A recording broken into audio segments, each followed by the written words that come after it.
ഏവർക്കും ട്രാവലോഗിൻ്റെ പുതിയ എപ്പിസോഡിലേക്ക് സ്വാഗതം. ഇന്നൊരു ശനിയാഴ്ചയാണ്. നമുക്ക് ഇന്ന് യാത്ര ചെയ്യുന്നത് വെയ്സാങ് സോങ് വെള്ളച്ചാട്ടം കാണാൻ വേണ്ടിയാണ്. ഇപ്പോൾ ശനിയാഴ്ച ആയത് കാരണം പൊതുവെ ആൾക്കാരൊക്കെ ഉണർന്ന് എഴുന്നേറ്റ് വരുന്നുള്ളൂ. ഇപ്പോൾ സമയം ഒരു 7:30 ആയിട്ടുള്ളൂ. ഇനി നമ്മുടെ കൂടെയുള്ളവരൊക്കെ എഴുന്നേറ്റുണ്ടെന്ന് അറിയില്ല. പിന്നെ അവർ എഴുന്നേറ്റുണ്ടെന്ന് പോയി നോക്കണം. ഇനി രാവിലെ തന്നെ ബാൽക്കണിയിലേക്ക് വന്ന് നോക്കിയത് തന്നെ ഒരു വണ്ടി കുറേ നേരം നിർത്താണ്ട് ശബ്ദം ഉണ്ടാക്കിക്കൊണ്ടിരിക്കുന്നതാണ്. അതിൻ്റെ കാരണം ഇതായിരുന്നു, നിർത്താതെ ഹോൺ അടിച്ചത്. ആ ഏരിയയിലുള്ള എല്ലാവരെയും അറിയിക്കണം. വേസ്റ്റ് മാനേജ്മെൻറ്റിൻ്റെ ആൾക്കാർ വന്നിട്ടുണ്ട് വേസ്റ്റ് എടുക്കാൻ. അപ്പോൾ ഓരോരുത്തരായിട്ട് വീട്ടിലെ വേസ്റ്റുകളൊക്കെ അവിടെ കൊണ്ടുവന്ന് കൊടുക്കുന്നതാണ്. പേപ്പറും ഗ്ലാസും പിന്നെ ഫുഡ് വേസ്റ്റും ഓരോന്നായിട്ട് അവർ അതിൽ തന്നെ വണ്ടിയിൽ നിന്നുകൊണ്ട് തന്നെയാണ് തരംതിരിക്കുകയാണ് രാവിലെ തന്നെ. ഇവിടെ പൊതുവെ എല്ലാ കാര്യവും നല്ല രീതിയിൽ തന്നെ വേസ്റ്റ് മാനേജറൊക്കെ നല്ല രീതിയിൽ തന്നെ ചെയ്യുന്നുണ്ട്. ആ വേസ്റ്റ് ഇടുന്ന അവിടെ കുറച്ച് ലോട്ടറി കടകളുണ്ട്. ഇവിടുത്തെ ലോക്കലായിട്ടുള്ള ആസാമി ലോട്ടറിയൊക്കെ കൊടുക്കുന്ന. അപ്പോൾ അവിടെ ഒന്ന് നമുക്കൊന്ന് പോണ വഴിക്ക് ഒന്ന് കയറണം. നമ്മൾ റൂമൊക്കെ പഴയ നീറ്റാക്കി ഇട്ടിട്ടുണ്ട്. ഇനി അവർ റെഡി ആയിട്ടുണ്ടാകുന്ന പോയി നോക്കണം. നീച്ചിൻ്റെ ഒച്ചയൊക്കെ കേൾക്കുന്നുണ്ട്. പുള്ളി രാവിലെ തന്നെ കസ്റ്റമറിനെയൊക്കെ വിളിച്ച് ഇനി വരുമ്പോൾ ചെയ്യേണ്ട വർക്കൊക്കെ എടുത്തുകൊണ്ടിരിക്കുന്നതാണ്. ശില്പ റെഡിയായി എല്ലാം നിൽക്കുകയാണ്. ഇനി രഞ്ജി റെഡിയാന്നറിയില്ല, വിളിച്ചു നോക്കാം. റെഡിയായി നിൽക്കുന്നതാണ്. ഒരാൾ റെഡി ആയിട്ടില്ല. അങ്ങനെ രഞ്ജി വരണവരെ കാത്ത് ഞങ്ങൾ ലോട്ടറി കടയിൽ പോയി അവിടുത്തെ കാര്യങ്ങളൊക്കെ തിരക്കാൻ ചെന്നാക്കിയാണ്.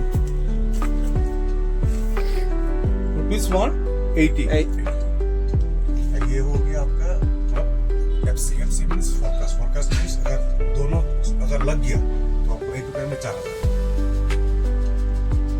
सिंगल ₹1 एंडिंग मींस ये जो 5 है ना 5 उसको एंडिंग बोलते हैं. अगर आपको एंडिंग में 10 आपको ₹90.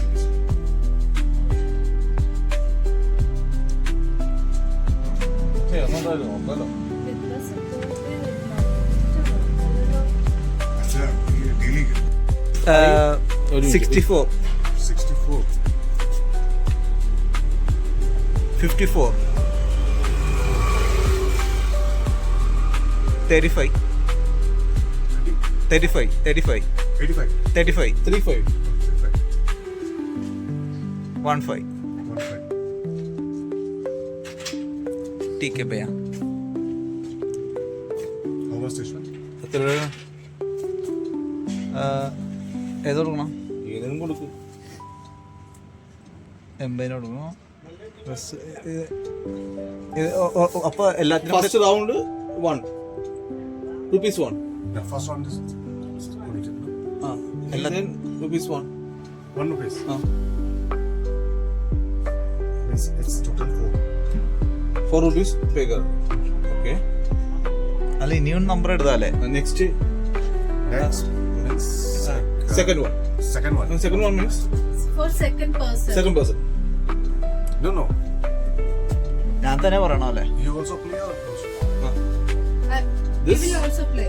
I have Same number. दूसरा 36 40 14 02 12 22 25. How much it is? 6 7 1 2 3 4 5 6. മേരാ ഭയ്യ ഭയ്യ മേരാ. ഇനി വേറെയാണോ? ഞാൻ തന്നെ 95 95 23 23 13 13 01 01 44 44 66. 66. ഓക്കെ ठीक है. നീ വേറെ പറഞ്ഞത് ഭയ one doubt. If this number 64 is 64 number आया, we got 80. Ending ₹1 ending means Ending means this 4. It's Instead of 23, 64 അവിടെ വരും. അപ്പൊ 90 rupees. Ending means like 23. this 95. No. 95. Okay. Ending 5. 5. This is ending 4. So you have to pay 1 rupees 10. You have to pay 10. Ending means if you pay ശരി. എന്നാ അതായത് ഇപ്പൊ തെറ്റെങ്കിലും വന്നാ 5 വരെ 4 വന്നാ നീ ഇപ്പൊ 1 rupees വല്ലേ കളിച്ചത്. So 10 rupees. if the number will come 64, okay. the ending 4 is there, no? Then I have to pay you 90. അല്ലെങ്കിൽ നേരെ തിരിച്ച് vice versa. I will pay 10 rupees to you. If not for If you play 1 rupees for ending, Okay. you have to pay me 10 rupees. If the number is come 64, Okay. it's like ending 4, no? Okay. I have to pay you 90 rupees. മനസ്സിലായ? വന്നില്ലാന്നുണ്ടെങ്കിൽ നീ അങ്ങോട്ട് കൊടുക്കണം, വന്നിട്ടുണ്ടെങ്കിൽ അയാൾ നിനക്ക് പൈസ തരും. വേണ്ട. Okay How teak. much this? Total count. No, how much this one? ഇതാ 2 ഉണ്ട്. 2. No, this one is alag. Oh, This okay. is separate. This Then only rupees 1. one is Only one is only. Rupees 1. 1, 2, 3, 4, 5, 6, 7, 8, 9, 10, 16, 16. 16 രൂപ.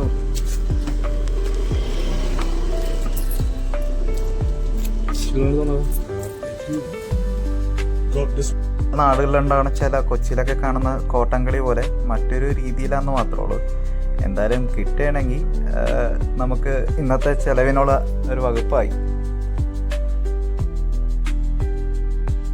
ഈ സ്ട്രീറ്റിൽ വന്നപ്പോൾ ആ അറ്റം തൊട്ട് ഈ അറ്റം വരെ മൊത്തം ഇതേ ഷോപ്പുകൾ തന്നെയായിരുന്നു. അപ്പോൾ എന്താ സംഭവം എന്ന് അറിയില്ലായിരുന്നു.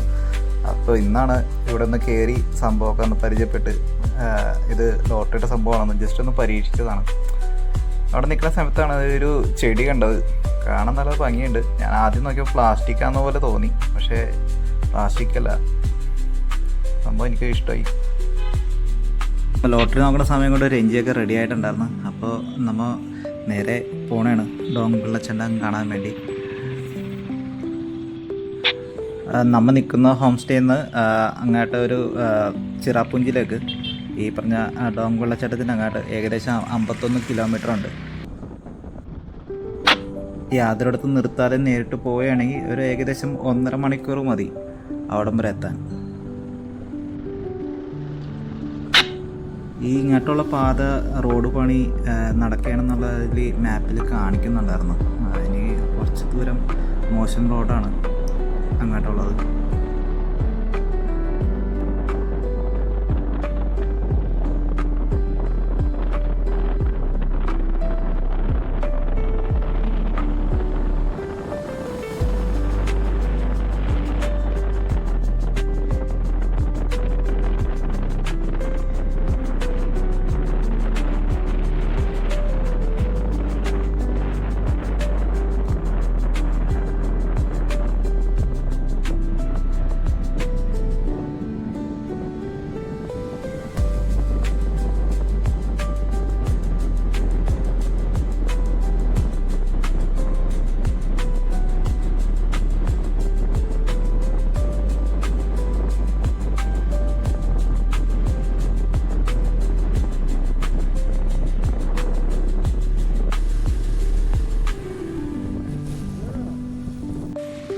അവർ തന്നെ ഇറങ്ങിയത് കൊണ്ട് ഇവിടെ ഷോപ്പുകളൊന്നും തുറന്നിട്ടില്ല. അപ്പോൾ പോണ വഴിക്ക് എവിടെയെങ്കിലും നല്ല ഷോപ്പാ ചെറിയ ഷോപ്പ് എന്തെങ്കിലും കടകൾ കാണുകയാണെങ്കിൽ അവിടെ നിർത്തി എന്തെങ്കിലും സ്നാക്സ് എന്തെങ്കിലും മേടിച്ച് കഴിക്കണം. അങ്ങനെ ഞങ്ങൾ മേടിക്കാൻ നിർത്തിയ കടയുടെ പാതിക്ക് തന്നെ ഒരു ഒമിനിയിൽ കൊണ്ടുവന്ന് പോർക്കിനെ വിൽക്കാനാണ്. വിൽക്കണ ആളുടെ അടുത്ത് വന്ന് സ്നേഹം പറ്റി കുരക്കാണ്ടും ക്ഷമയോടെ കാത്തിരിക്കുകയാണ്. ഒരു കഷ്ണം പുള്ളി കൊടുക്കുമെന്നുള്ള പ്രതീക്ഷയിൽ പുള്ളി അതിനിടയ്ക്ക് ഇട്ടൊക്കെ കൊടുക്കുന്നുണ്ട്. അവനും ഭയങ്കര സ്നേഹത്തോടെ തന്നെ വാലാടി തന്നെ അയാളുടെ തന്നെ നിൽക്കണം. സ്ഥിരം വരുന്ന ഒരാളാണെന്ന് തോന്നുന്നു.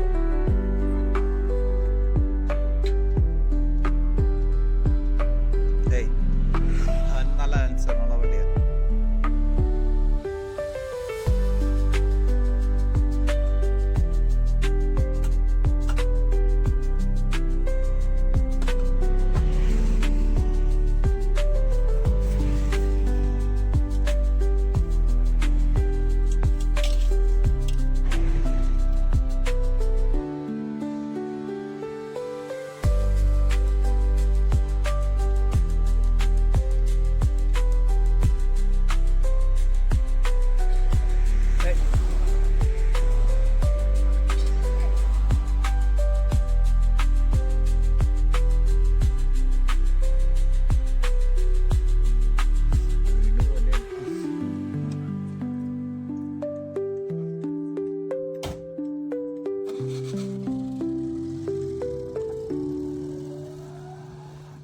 ഓമിനി ചേട്ടൻ വണ്ടി എടുത്തതും പുള്ളി ആ ആളുടെ പിന്നാലെ തന്നെ വെച്ച് പിടിച്ച് വിദൂരങ്ങളിലേക്ക് അടുത്ത ആൾക്ക് കച്ചവടം കൊടുക്കുമ്പോൾ അവിടെയും പതിഞ്ഞ് നിൽക്കാൻ വേണ്ടി പോയേക്കനാണ്.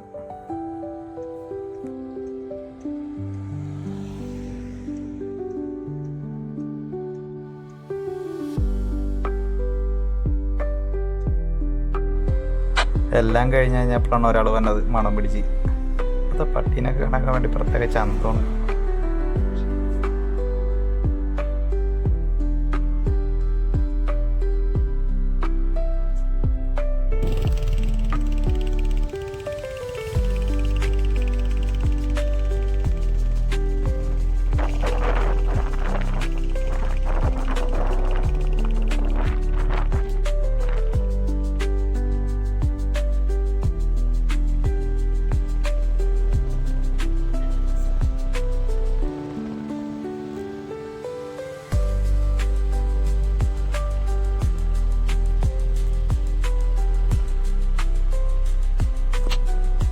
ഇപ്പോൾ നമ്മൾ പോകുന്നത് ലൈറ്റ് വില്ലേജിൽ കൂടിയാണ്.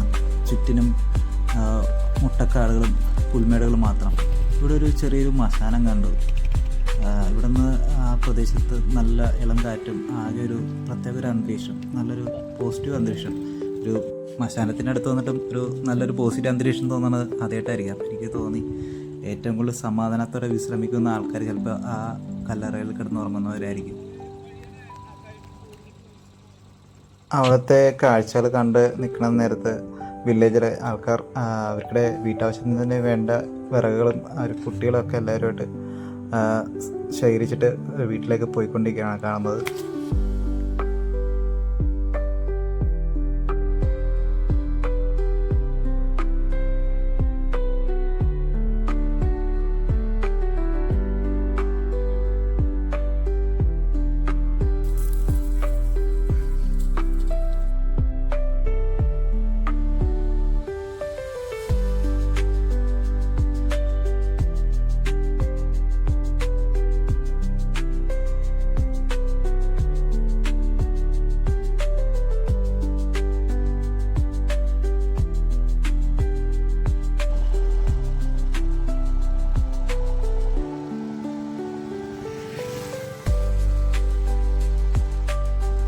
ഇവിടുത്തെ പഴയ ശവക്കല്ലറൊക്കെ കാണുവാണെങ്കിൽ നന്നങ്ങാടി ചെയ്ത പോലെ കല്ല് പോലെ കൂറ്റൻ കല്ലുകൾ ഇങ്ങനെ സ്ട്രെയിറ്റ് വെച്ച് അതിൽ ലിഖിതമൊക്കെ എഴുതിയാണ് വെച്ചേക്കണത് ചിലയിടത്തൊക്കെ.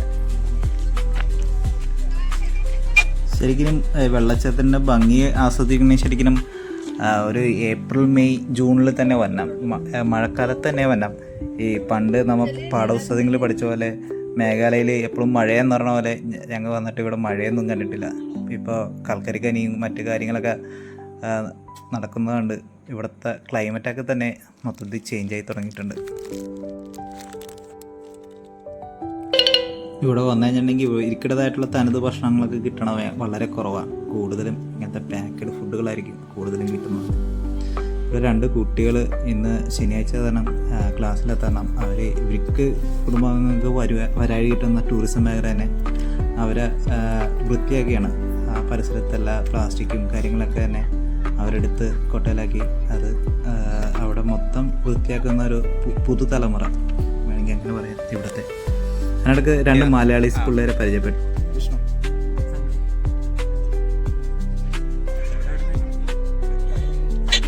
2 ദിവസത്തെ ട്രിപ്പിന് സഞ്ജയും കൂട്ടാനും കൂടി വന്നേക്കാണ് മേഘാലയയിൽ. അപ്പോൾ അവരെ പരിചയപ്പെട്ട് ഒരു വിശേഷങ്ങൾ അറിഞ്ഞതിന് ശേഷം അവർ പോയ സ്ഥലങ്ങളൊക്കെ എല്ലാം മനസ്സിലാക്കി ശേഷം ഞങ്ങൾ അവിടെ നിന്ന് ടിക്കറ്റ് എടുത്തു. ഇവിടെ വെള്ളച്ചാട്ടം കാണാൻ വേണ്ടി ഒരാൾക്ക് 100 രൂപയാണ്. കുട്ടികൾക്ക് ഉണ്ടെങ്കിൽ 7 വയസ്സ് തൊട്ട് 13 വയസ്സുള്ള കുട്ടികൾക്ക് 50 രൂപയും. ഡ്രോൺ അങ്ങനെയുള്ള എന്തെങ്കിലും കൊണ്ടുപോകുകയാണെങ്കിൽ 300 രൂപയും. വീഡിയോ ക്യാമറ അങ്ങനെ വലിയ സെറ്റപ്പിൽ ചെയ്യുന്നുണ്ടെങ്കിൽ 500 രൂപയും അഡീഷണൽ പാസ് ഇവിടെ കൊടുക്കണം. അപ്പോൾ ആദ്യമൊക്കെ ശരിക്കും കല്ലൊക്കെ വിരിച്ച് വരുന്നുള്ളൂ. ഇവിടുത്തെ ലോക്കൽ ആൾക്കാർ തന്നെയാണ് ഇവിടുത്തെ ടൂറിസം മേഖലയിലെ ഈ ഏരിയയൊക്കെ വൃത്തിയാക്കുകയും ആ കാര്യങ്ങളെല്ലാം മുന്നോട്ട് കൊണ്ടുവന്നത്.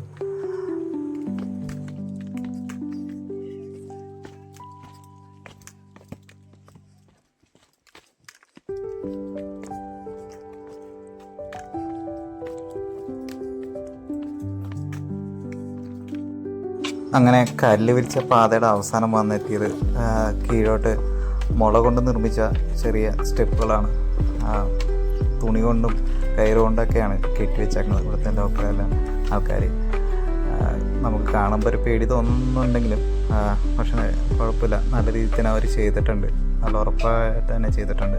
കാരണം ധാരാളം പേര് വന്നല്ലേ, ടൂറിസത്തിൻ്റെ ഭാഗം കൂടി ആയതുകൊണ്ട് അവർ നല്ല രീതിയിൽ തന്നെ ഇവിടുത്തെ ആൾക്കാർ തന്നെ ഇതെല്ലാം ചെയ്ത് വെച്ചേക്കണത്.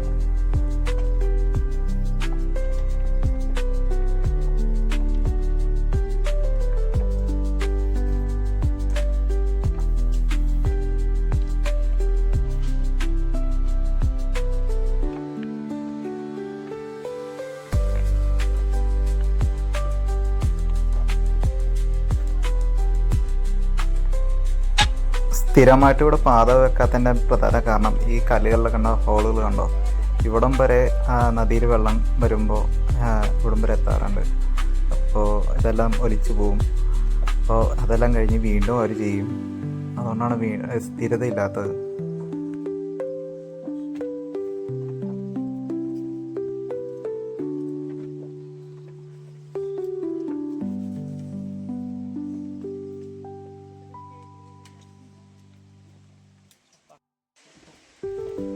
ഡോങ് വെള്ളച്ചാട്ടം 3-4 ലെയറുകളായിട്ടാണ് ഒഴുകി വരുന്നത്. അത് ഇവിടെ നിന്ന് ഒരു വ്യൂ പോയിന്റ് ഉണ്ട്. ആ പോയിന്റിൽ നിന്ന് നോക്കി കാണാൻ നല്ല രസമാണ് കാണാൻ തന്നെ. ഇവിടെ മഴക്കാലത്താണെങ്കിൽ ഇതിൻ്റെ സൗന്ദര്യം മറ്റൊരു ലെവലായിരിക്കും. അപ്പോൾ അവിടെ നിന്ന് പോയിന്റ് ഇറങ്ങി നമ്മൾ വെള്ളച്ചാട്ടത്തിൻ്റെ ഏറ്റവും താഴ്ഭാഗത്തേക്ക് ഇനി ഇറങ്ങി പോകുന്നതാണ്.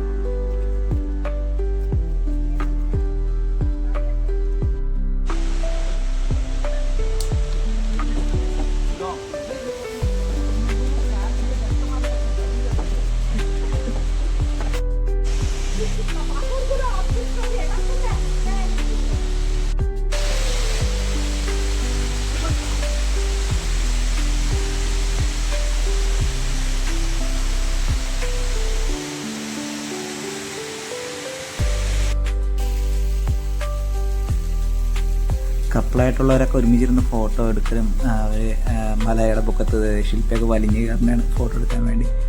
അപ്പോൾ അവർ അങ്ങനെ പോണ സമയത്ത് എനിക്കിവിടെ ഒരു 2 സുഹൃത്തുക്കൾ കിട്ടി. ഇവിടുത്തെ ലോക്കൽ ഗൈഡ് ആണ്.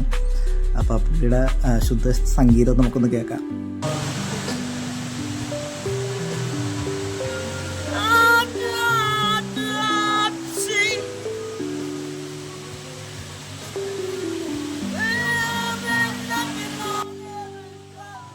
അങ്ങനെ മച്ചാനോട് വിശേഷമൊക്കെ പറഞ്ഞു ഞങ്ങൾ അവിടെ നിന്ന് പതുക്കെ ഇവിടുത്തെ കാഴ്ചകൾ കണ്ട് ഇവിടെ നിന്ന് ഇറങ്ങിയാണ്. കാരണം നമുക്ക് അധികം നേരം ഇവിടെ ഇരിക്കാൻ പറ്റില്ല. കാരണം ഒരു 5-5:30 കഴിഞ്ഞിട്ടുണ്ടെങ്കിൽ പിന്നെ ഇവിടെ നിൽക്കാൻ പറ്റാത്ത അവസ്ഥയിൽ തണുപ്പായിരിക്കും. ഒരു ഏകദേശം -13 വരും. അതിൽ കൂടുതലും വരാൻ സാധ്യത കൂടുതലാണ്. അപ്പോൾ അതിന് മുമ്പ് തന്നെ ഞങ്ങൾ അവിടുത്തെ കാഴ്ചയൊക്കെ കണ്ട് ഞങ്ങൾ ഇറങ്ങിയാണ്. സൂര്യാസ്തമായിക്കൊണ്ടിരിക്കുകയാണ്. ഇപ്പോൾ പുൽമേടുകളും മലനിരകളൊക്കെ കാണാൻ ഒരു പ്രത്യേക ഭംഗി തന്നെയാണ്, വർണ്ണിക്കാൻ പറ്റുന്നതിനാൽ അപ്പുറം.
ഇപ്പം 5:46 ആയിട്ടുള്ളൂ.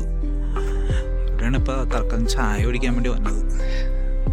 ഇവിടെ വെറൈറ്റി കുറേ സാധനങ്ങളൊക്കെ ഉണ്ട്.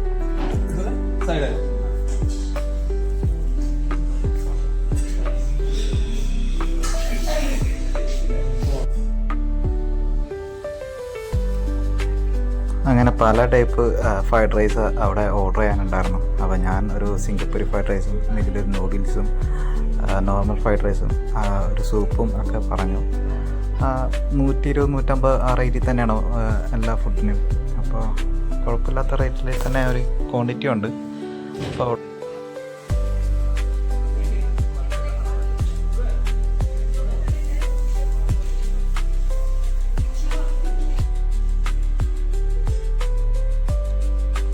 സിംഗപ്പൂർ പറയുമ്പോൾ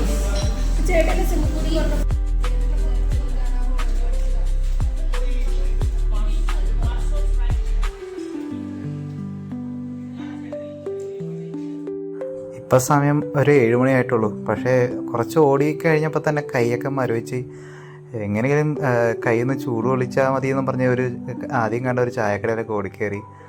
ആ അമ്മച്ചാണെങ്കിൽ കുറച്ച് മലയാളമൊക്കെ അറിയാം. പുള്ളിയുടെ അച്ഛനൊരു പട്ടാളക്കാരനായിരുന്നു. ഇവിടെ വന്ന അച്ഛൻ അമ്മേനെ കയറ്റി സെറ്റിലായി.